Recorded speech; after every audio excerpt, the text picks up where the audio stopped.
Bulma relaxes in a stylish blue bikini under a parasol sipping coconut water. Suddenly, a crab steals her sunglasses. Bulma chases it across the sand, yelling, "I paid Zenny for those!" Meanwhile, Goku laughs from the waves. Bulma's determination intensifies as she races after the crab her sandals left behind in the sand.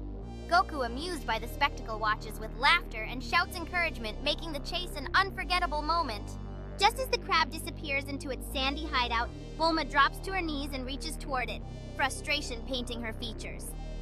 Meanwhile, Goku's laughter echoes across the beach, turning the chase into a playful showdown between girl and crab.